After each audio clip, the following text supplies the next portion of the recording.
So hello you guys, welcome back to my channel. It's time to talk about episode 1 and episode 2 of Dead City. So I usually do these chats after every episode, but I think I'm going to hold off for Dead City and I'm going to do 2 episodes at a go because it just, I don't know, gives us more to talk about, gives us more to get into rather than doing it weekly. One thing that I am getting a lot of is like I'm getting people asking me when are the reactions going up. As with any other Walking Dead universe show, my reactions go up the Monday after they air. So usually The Walking Dead and Fear the Walking Dead used to air on a Sunday night, I think, and my reactions always went up on a Monday afternoon. It's the same with Dead City. It's going to be the same every single week. So yeah, Mondays. And the extended reactions go up on Patreon shortly after the YouTube videos are posted. So the extended reactions are about 25 to 35 minutes long, on top of a bunch of whole other content. Like I'm going to be starting up The Witcher season 3 reactions within the next 2 or 3 weeks. There's ongoing reactions to X-Files, Buffy the Vampire Slayer. I think I just finished up Bridgerton. I'm about to finish up Heartstopper season 1. And then there's other shows like the extended Yellow Jackets reactions, Outer Banks, Star Trek Next Generation, live streams, whatever. And the link to that's in the description, along with the link to my Instagram, TikTok, Twitter, wherever you could find me is down below. So getting into Dead City. First of all, the thing that I am like saying again and again, I sound like a broken record, and I know, and I don't care because I can't help it. I am obsessed with how this show is portrayed. So the cinematography, the shots, the CG, the effects, everything visually about this show.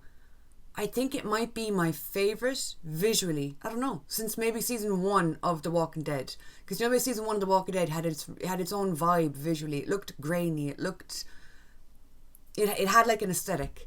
And so far, and I'm guessing they're going to continue it with Dead City, this show is just stunning to look at. I love it. The shots when people are on zip lines, either the above shots or the directly underneath shots. There's some really interesting camera angles. There's some really interesting viewpoints, and I think it's beautiful. I love the setting. I knew I was going to love it being set in Manhattan. I knew that it was going to be a fun change up to the usual unknown, or well, somewhat unknown until we get to know them, communities, or you know, a lot of forest shots, or a lot of what we're used to from The Walking Dead.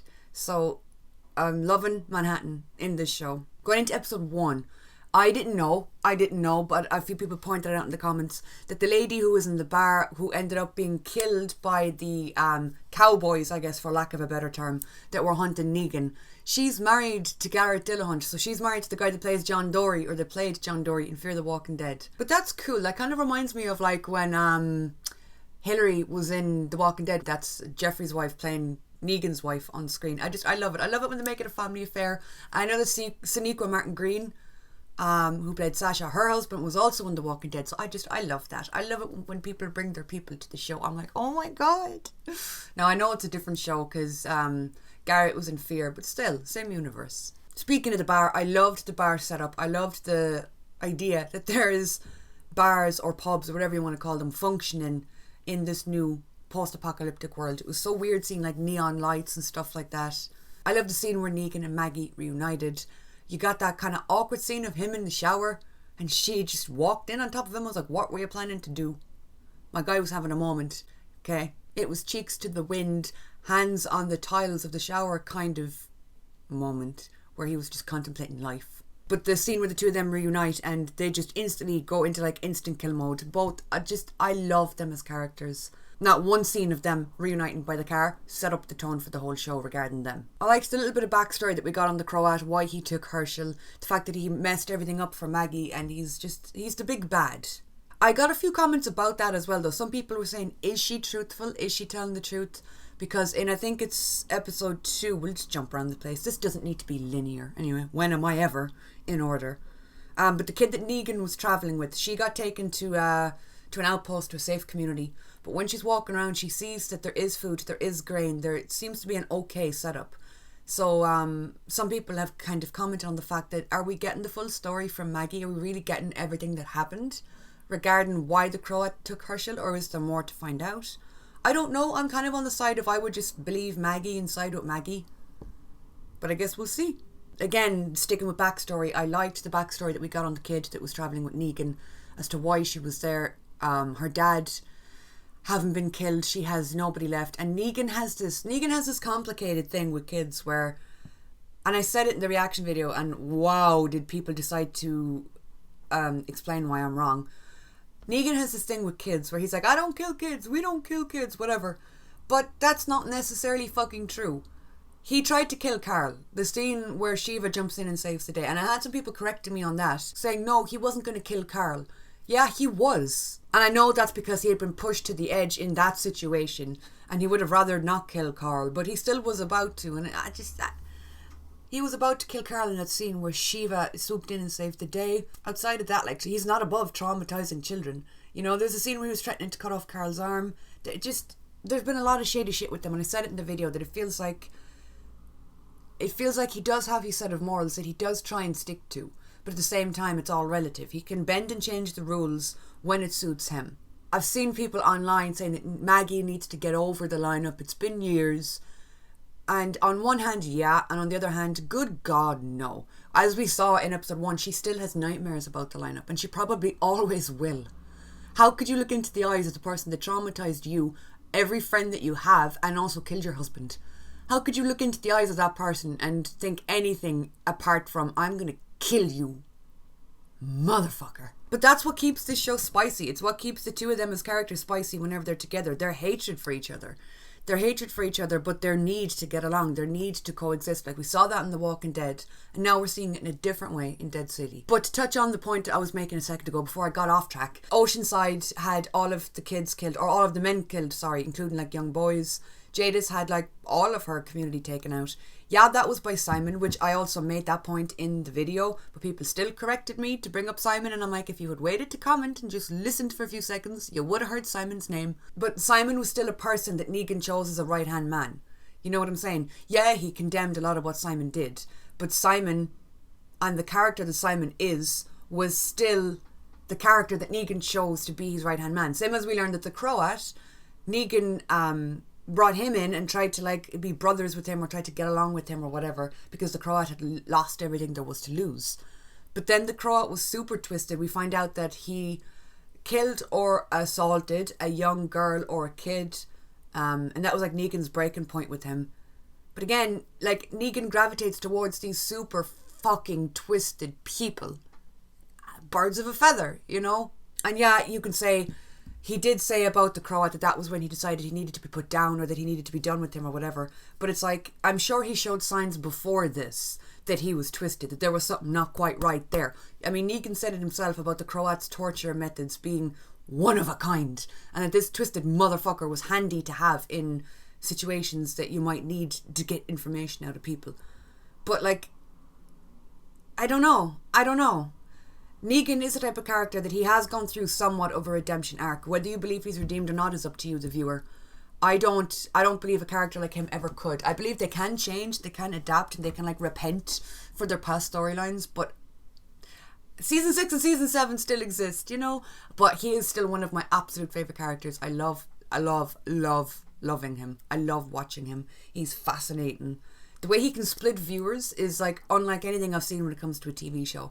There's people that hardcore hate him and think he's the fucking devil, and there's people that are like, he wasn't even that bad. I don't know that I side in any camp. I stand in the middle. I'm like, he's a fantastically written character, fantastically portrayed character who has, there's depth. There's depth to his character. We've seen his backstory with Lucille and everything before. We've seen the Saviour story arc. We've seen what comes after, and now we're seeing him in a different light again. He's just, I don't know, he's a character that's always changing, that never gets boring. But this, I think the same thing could be said for Maggie, I guess. The amount that she's been through since she was introduced into The Walking Dead as just the farmer's daughter. Look at where she is now. You know, the journey from there to wife, to mother, to leader, to everything that she's become. It's been, I love them. I love them together. And when it was announced they were doing a show together, I was like, what do they have in common? What are we going to do that we haven't done before regarding them? And there was like a hint of hesitancy. I was like, ooh, because I love these characters so much. I'm putting them together. I didn't know if it would work, but it is working. I just hope to God. There's a lot of people that ship them. I think most people are doing it just like ironically to be sarcastic or to like evoke responses or to get retweets. And I'm like, okay, whatever, you do you. I think if they get Maggie and Negan together romantically, it will be one of the biggest mistakes of the Walking Dead universe ever. I can understand them having a working relationship. I can understand them having to work together because we've seen it before with characters that despise each other.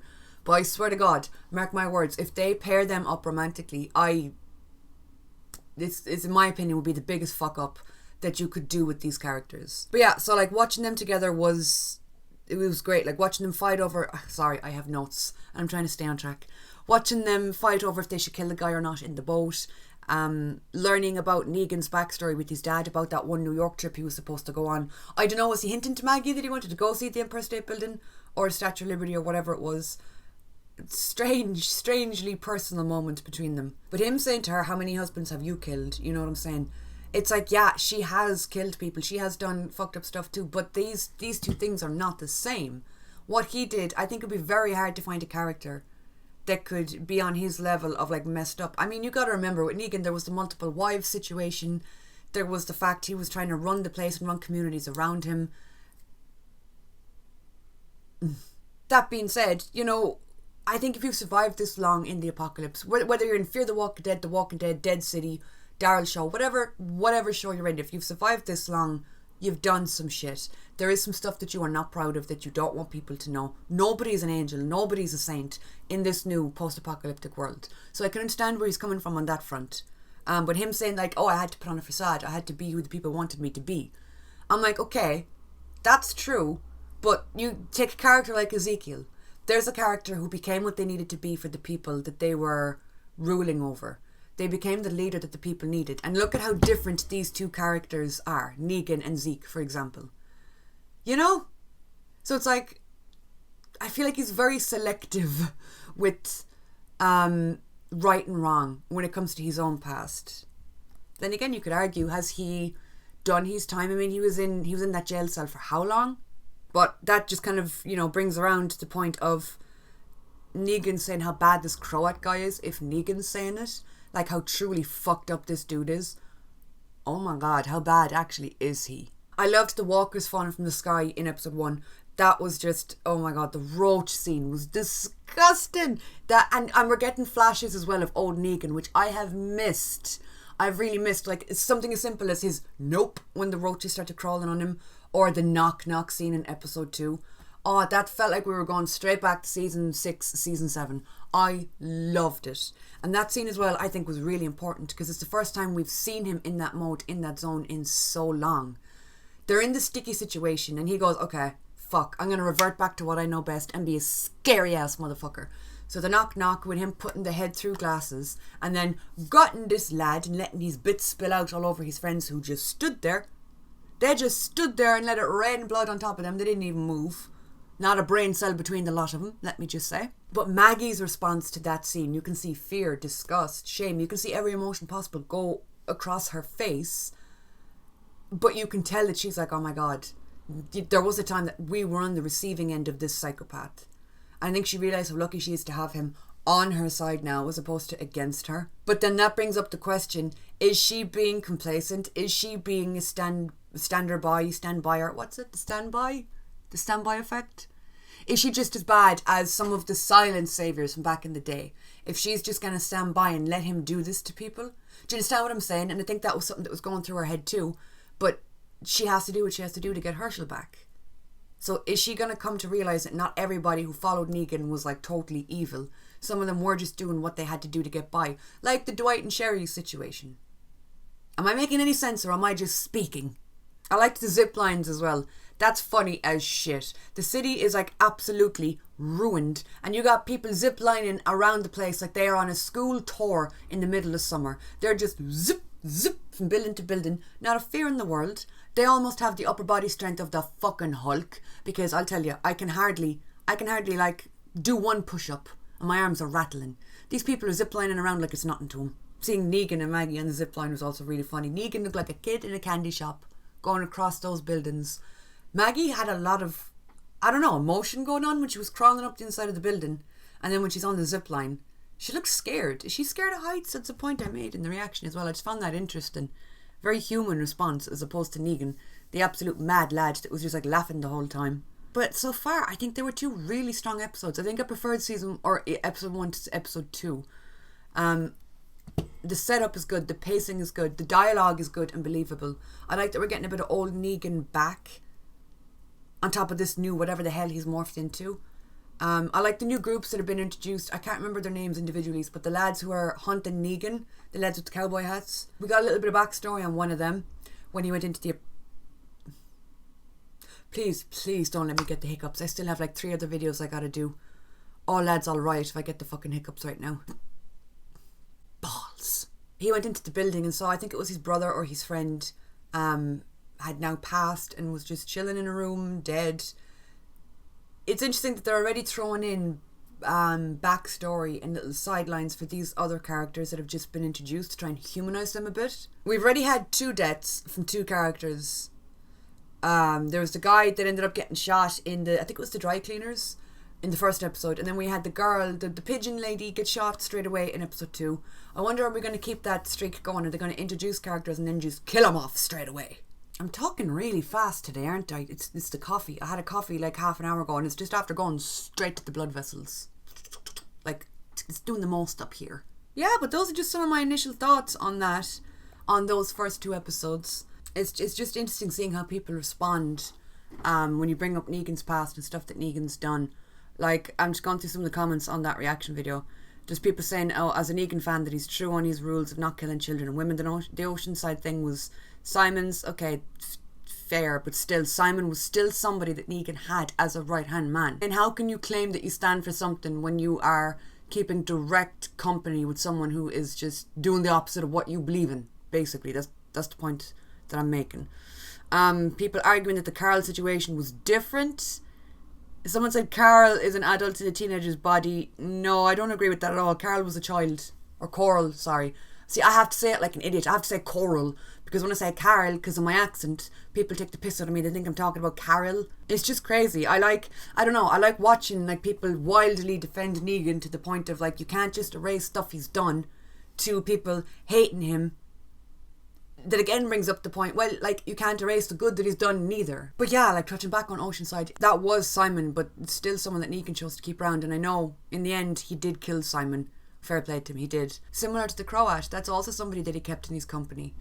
But yeah, that's just some of my thoughts on that. I hope you guys get what I'm trying to lay down.